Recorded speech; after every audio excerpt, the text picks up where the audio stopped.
Welcome to the Insta Runners Roundup podcast with me, Bob Burrow, and I'll be joined on this episode by Jase Wood.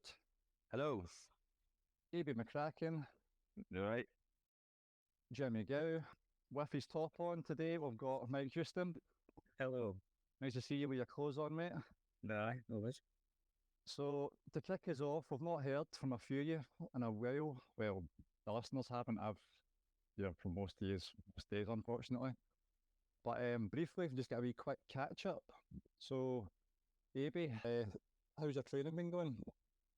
A few niggles here and there, but it's like we were saying earlier on, Glasgow, Edinburgh, that's the main thing for me, and I think it's a case of just keeping fit. I think I've done one big run with Dale Pennycook. Listen, I've made it clear that the top 100 is my target. I think if I just keep fit for now, then I'll be fine. Yeah, and you've been those Nike Tempos that had about 3,000 miles in them. Well, I forgot to pay Tempos, but I think they were not the legit ones, and they gave me a bit of foot pain. But our expert man on trainers, Jason Wood, told me to go with what the Adidas Pro 12 or 13, Jason? Boston 12s, mate. Adidas Boston 12s. Boston 12s. I tell you what, I've always been a Nike man, but they are comfortable trainers. See, for an everyday thing, top tier. Them like. I must admit, I'm a fan of them myself. Mm-hmm. Jimmy, what you been up to, sir? Not a lot, to be honest. Just kind of hit a wall with training and just kind of stopped for a couple of weeks. Done absolutely hee-haw. Probably coincided with the family holiday and then coming off it and work and stuff. And then just maybe the last, 2-3 weeks, kind of been getting back to it and hit some bigger runs. 20 miler last week, 18 miler yesterday, and then 10s and 8s and 7s in between. So kind of just getting back to it. Forcing myself though to go out and do it because I know that it needs to be done for the Glasgow Edinburgh.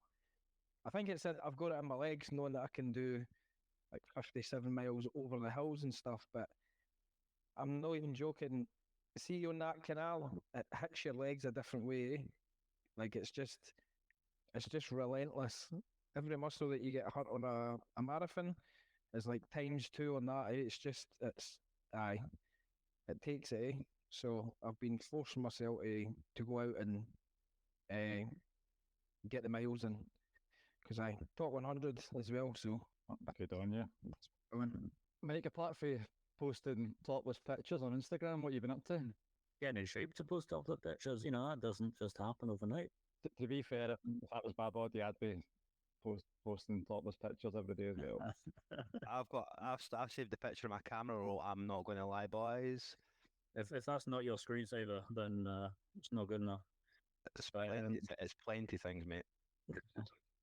But now for myself, just work and life's been mental, so training's been out the window. By and large, Loch Ness put a lot of doubts in my head for the next event. So a wee bit of struggle over a wee bit of burnout.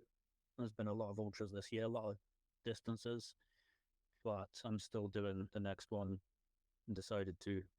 But yeah, ticked off some Munros recently, did a 10K, as you boys said.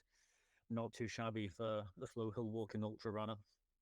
Hitting that sub 43 with no speed work or training. I'll take it just for the hate.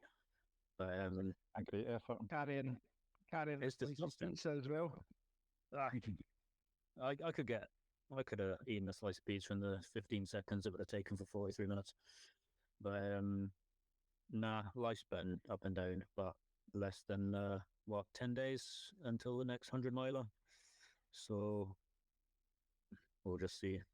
I have no idea on this one. I've still got no information on the race. No race packs come out, which is shit for trying to plan a 100-mile out and back that starts at 6 o'clock in the evening. But we're going to have to win it. Let's go with it. Definitely happening. I hope so. Well, part of me hopes so. Part of me wouldn't be disappointed if it doesn't. So we'll just see. We'll see what happens. I'd be worried if I never had race information this close. Fingers crossed. They've put this race on before a few times though. The 50's been regular. The 30's been regular. Yeah, the I think 100's had a kind of hiatus for a couple of years, but this is the first year it's been back. So it's happened. They've put it on before a few times. No, the 100 was on last year, I think, for the first time. Only 2 people did it and 1 DNF'd. So this is the second year of the 100. But A popular one then. That was just 2 guys going out for a run, Mike. yeah, just the vehicles, just go there and back. But yeah, Oh well, and that brings us to Jase. Jase, you were racing the weekend. I was, mate. I was at the Blast at Scottish Mile.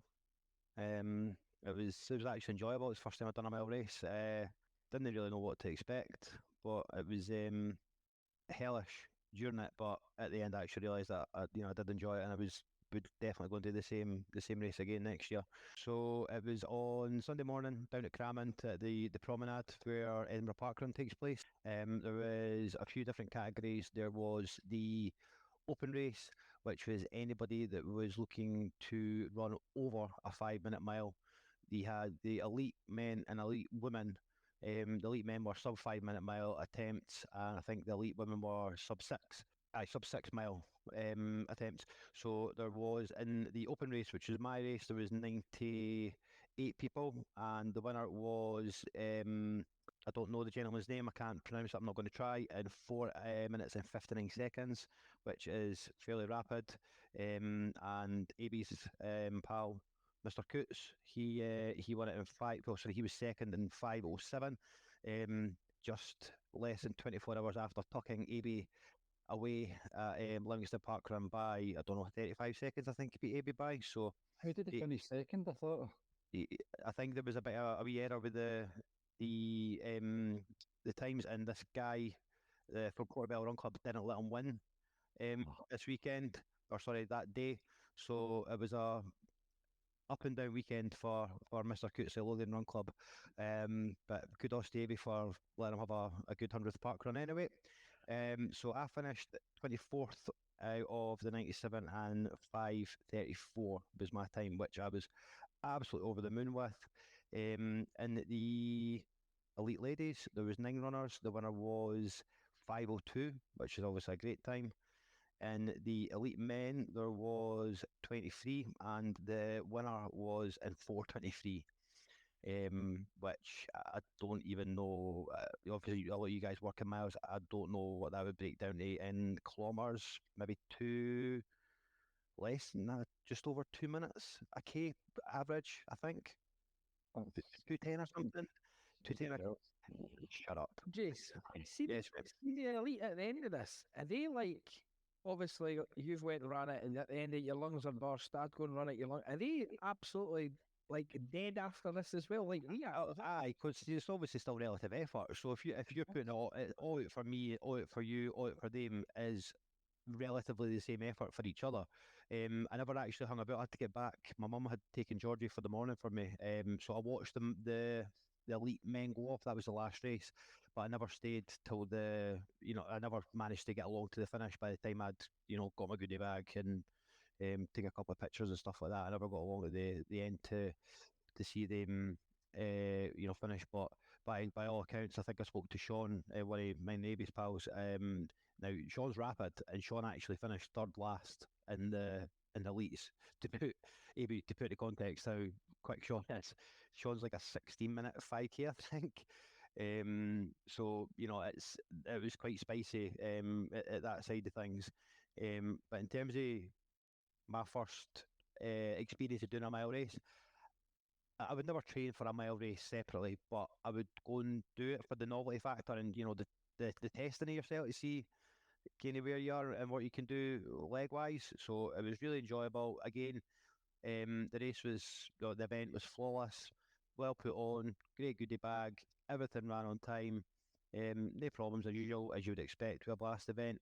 They did have a wee hiccup with the results, which I think there was a synchronization issue between the laptop at the finish line and the start line, which that's probably nothing that anybody can control.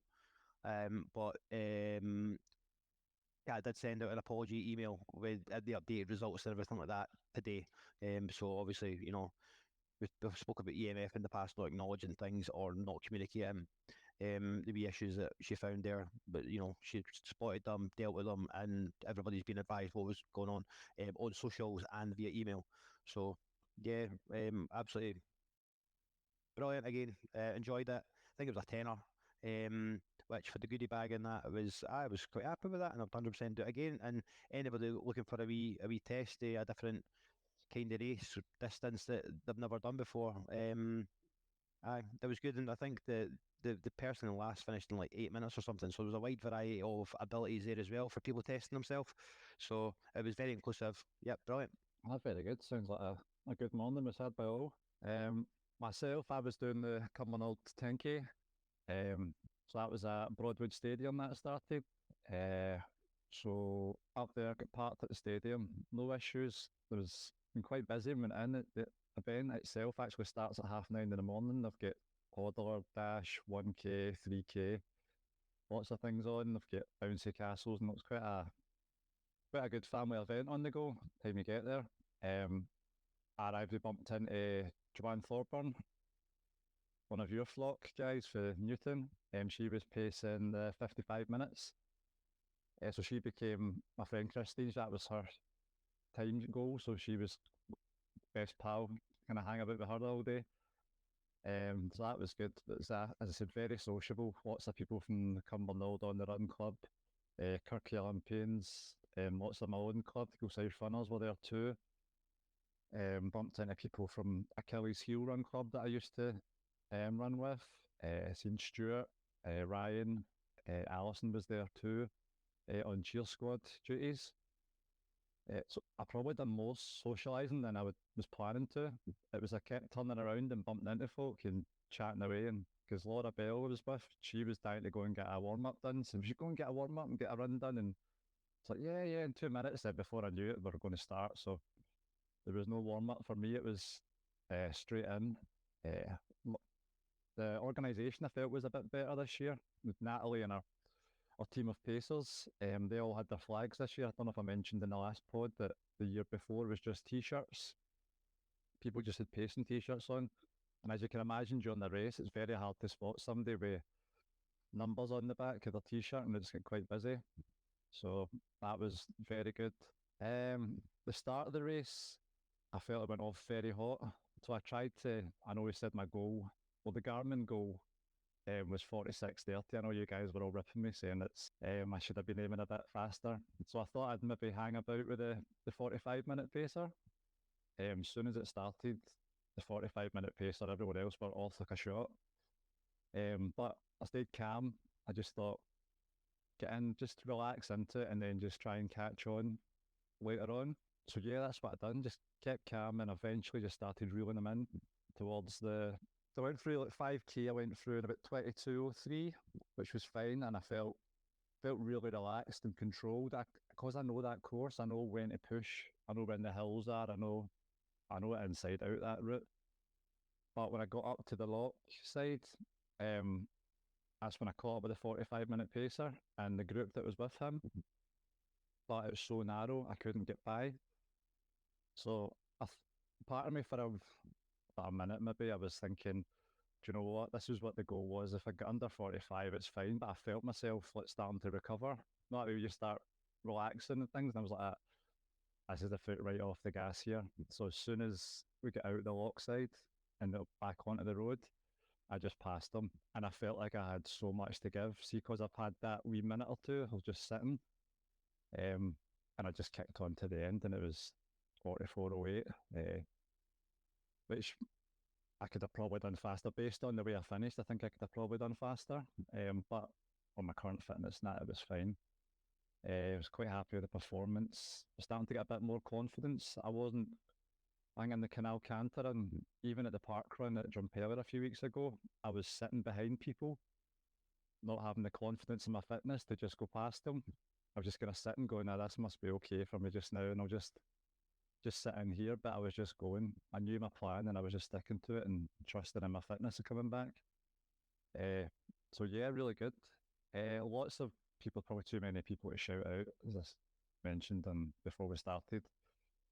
But 3 of my run clubs beginners that started in January on like the 30-second on off repeats, they finished their first 10Ks there, so was quite chuffed. That was good progress on them guys. So that was just a really nice, wholesome day. Do you know what I mean? Lots of people having PBs and good to socialise and see folk. And I don't think Ryan was moaning about the medal, but it's a council-run event. Do you know what I mean? I think it was £26, but I think I was the only person that paid £26. I think everyone else had a half-price discount.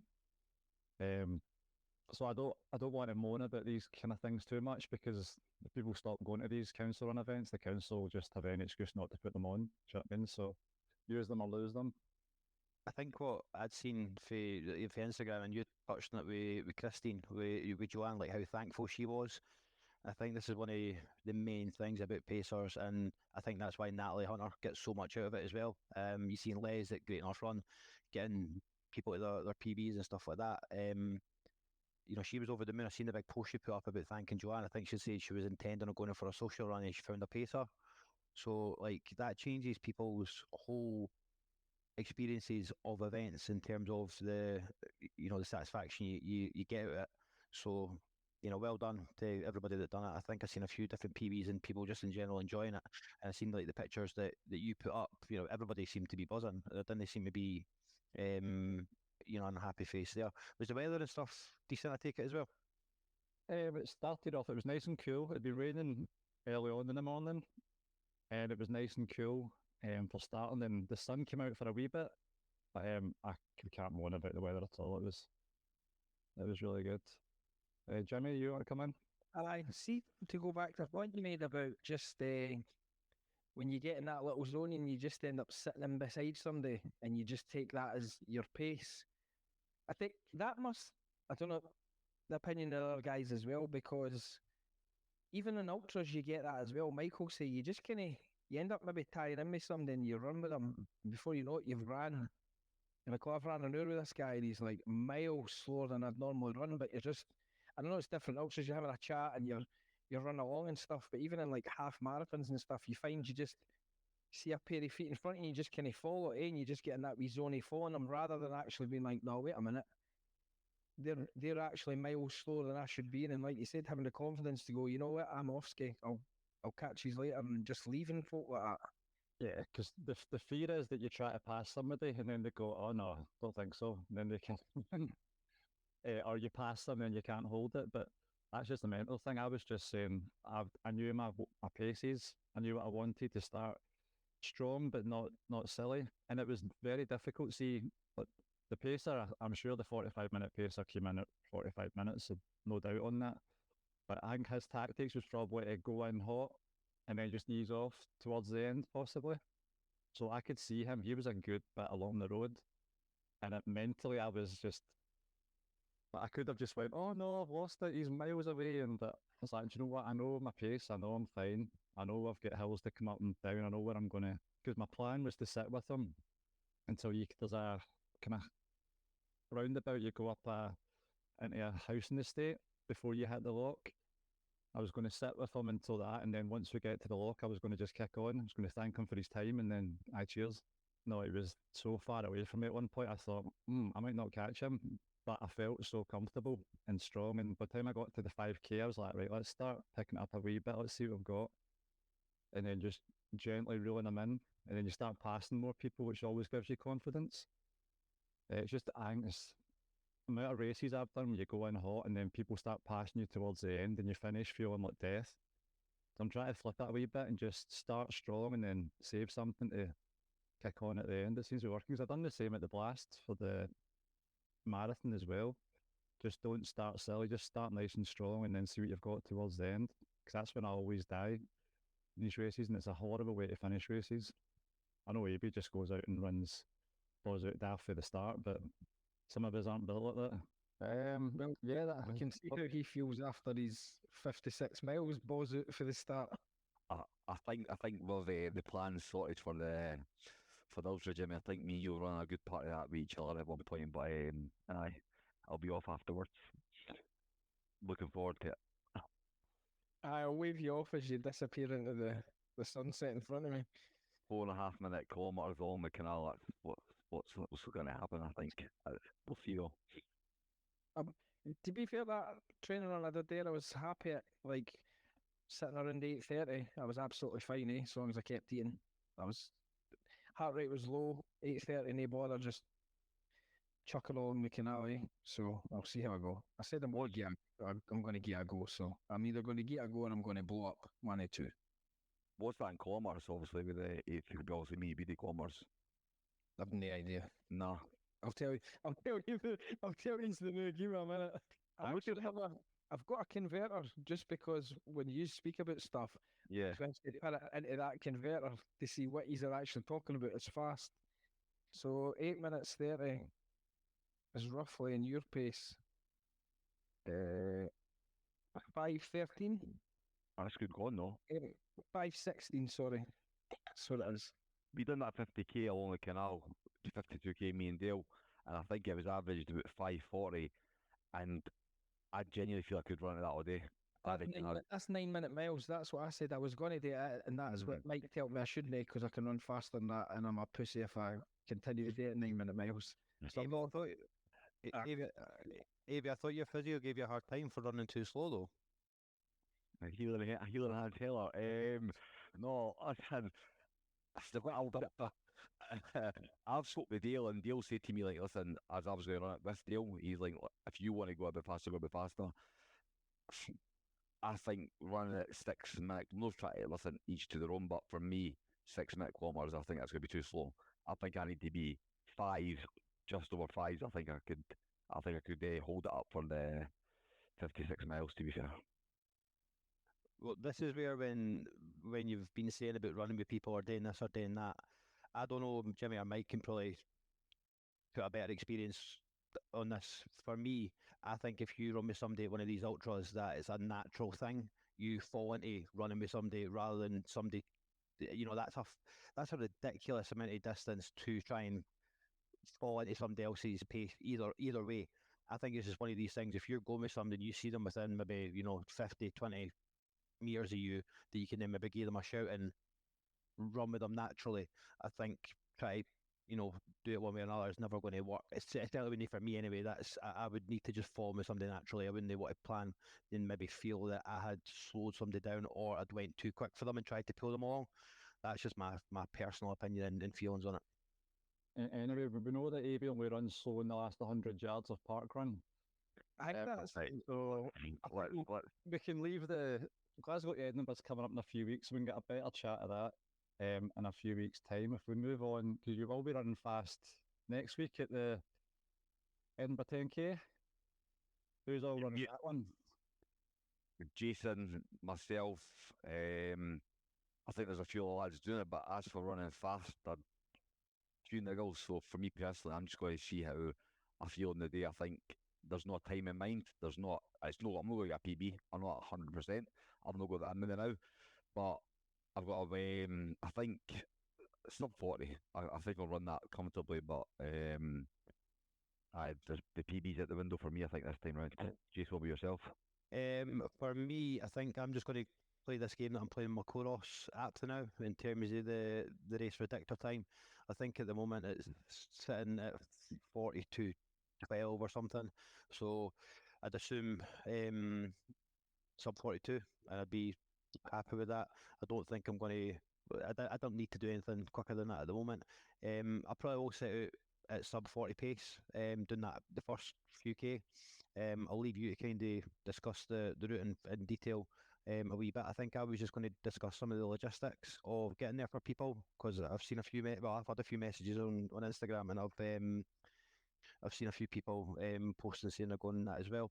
Now, if you're coming from Glasgow and you're doing the men's race, you're kind of cutting it tight with getting off the train at Waverley, getting up the mile to the bag drop at Johnston Terrace. I think you've got about 22 minutes, and obviously if there's any slight delay in the train, you're going to struggle with getting there. So the more sensible option is to drive into Edinburgh, use the parking rides that are in use at Ingliston, Hermiston, or you can park at Saughton Park and get the tram in from Ball Green, or you can use the 30 or the 22 bus service, and that'll take you to Lothian Road, and you can walk up Johnston Terrace to the bag drop from there. The parking at Stockton Park is free. There's 2 car parks there, so there's no chance that they're going to be full at that time. If anybody has any questions or is unsure, just fire into my DMs, Abie's DMs, because you obviously know Abie, the logistics for getting there as well. The women's race goes off, so our race, goes off at 9:30, and the women's goes off at 11. I think there's trains aplenty again for the women's race, so there's no real problem for that. But afterwards, I think we're going to stay about for the women's race, and then go at the Murrayfield Hotel if anybody wants a wee drink or something to eat after it.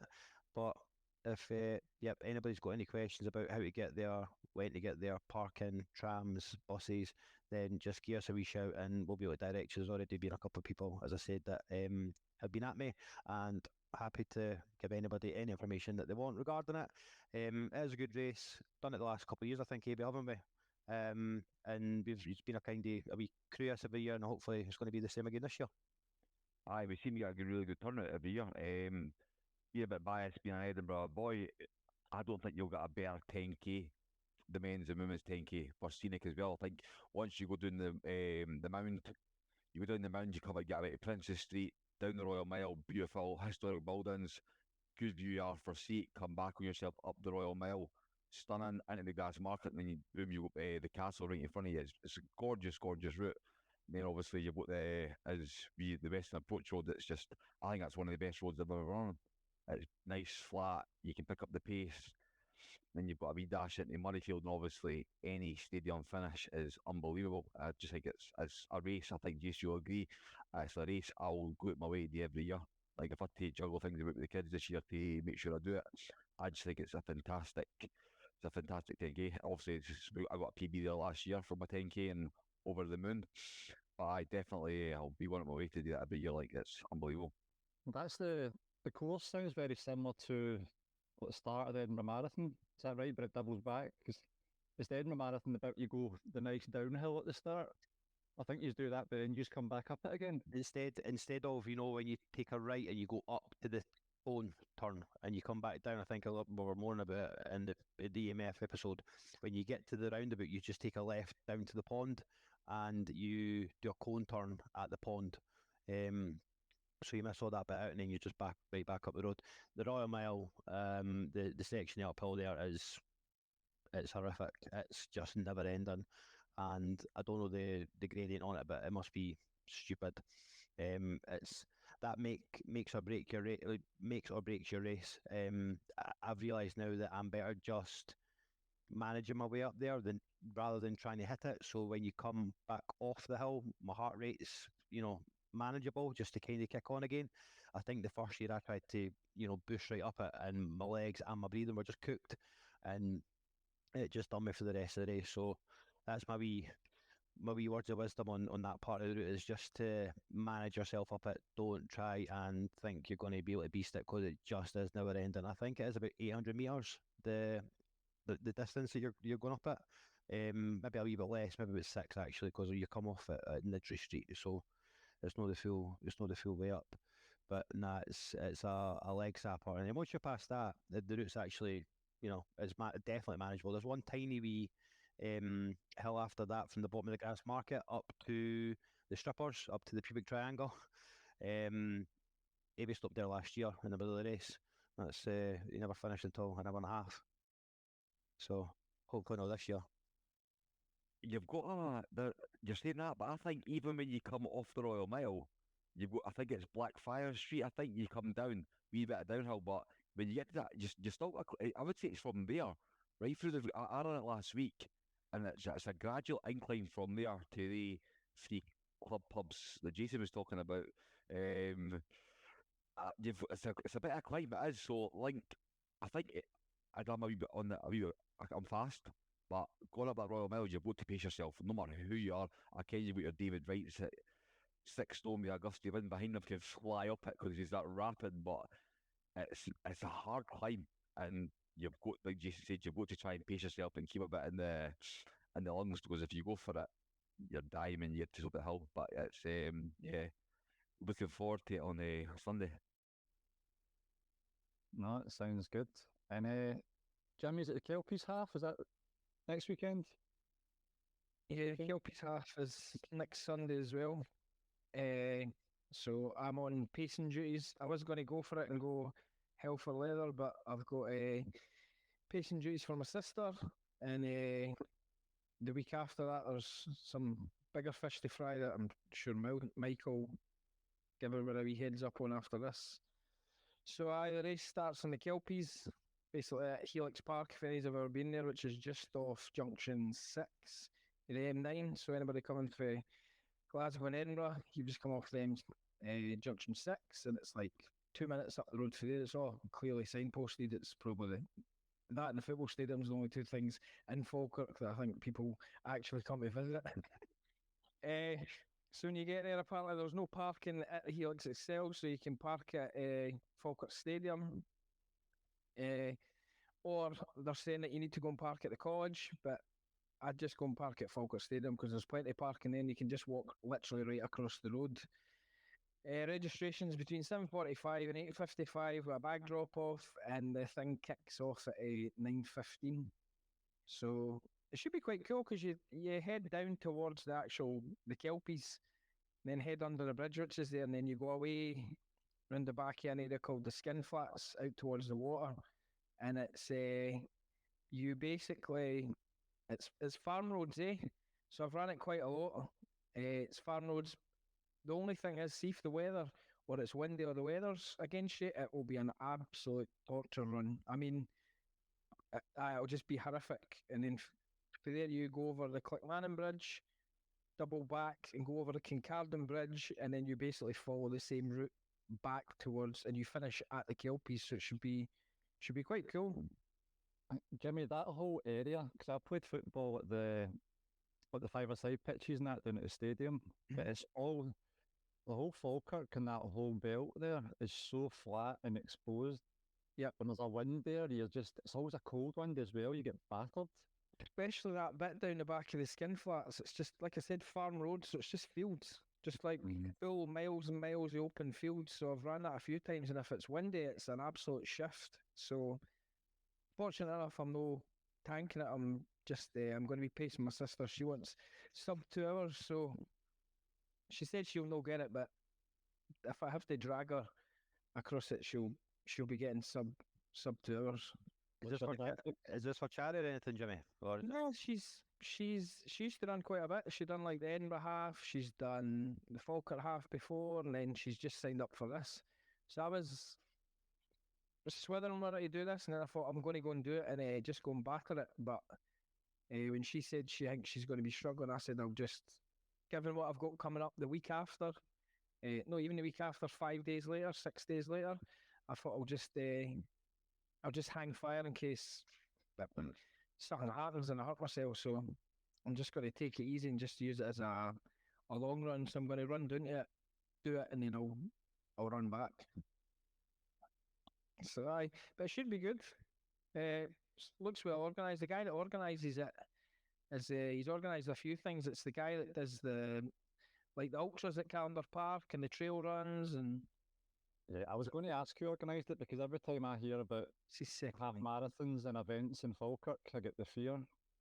It's Robert Myler, so I think he runs for UK, the GB triathlon team or duathlon team. So he's a good athlete in himself. I think he's like in the over 50s category. He was just over in Valencia there, I think it was.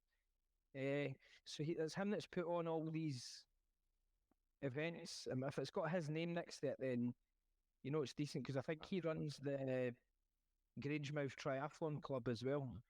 So he's if it's got him against it, it should be good. Because where does the Grangemouth Triathlon team go swimming? They don't do outdoor stuff, do they? No, I think they train indoors in the pool. I think they train in the pool, but a lot of them, I think, as well go over and train with Stirling, the uni. So they've got a big, massive centre in there. That's when I did the triathlon years ago. That's where the swimming part of it was. So they go there. But I'm looking forward to it. See how we get on, But so we're looking for a sub 2 hours. Very good. Looking forward to hear how you get on. Do you get any more items on the agenda? Lads away. You want to predict a time for Mr. Wood for his men's 10k on Sunday, sorry? You've just playing the beat Koros game. I'm going for. Don't get me wrong. I'm absolutely going for it. I'm not just sitting there to go 41.59. I'm like I'm got to go out at sub 40 pace, and I will blow up to some extent. I won't get sub 40. I've not got that in my legs. I can't even do a sub 20 park run. You know what I mean? But I'll get a good go. So it would be somewhere between 39 and 42, 43, I'd imagine. I would say 42-30. Be quicker than that. I'm going 41, 20 odds. That's what I was That'd be- going to say. 41-20. Yep. I'm just thinking the hills. Nah, you've got the downhill bit kind of. You get a good enough pace in front of you. Pace in front of your times to take the hill situation right. I think I lost 30 seconds or 20 seconds on the hill last year and still done 39.55. So this is it depends on how quick you go down the first 3k. Well, look forward to hear how you get on. Well, thanks for coming on. Thanks to you, Mike. Thank you. Thanks, Jase. Thank you. Thanks, Jimmy. Cheers. And thanks, Abie. And we'll see you all next week. See how we get on. Bye. Boys, bye. Cheers. Bye. Good luck. Bye. See you.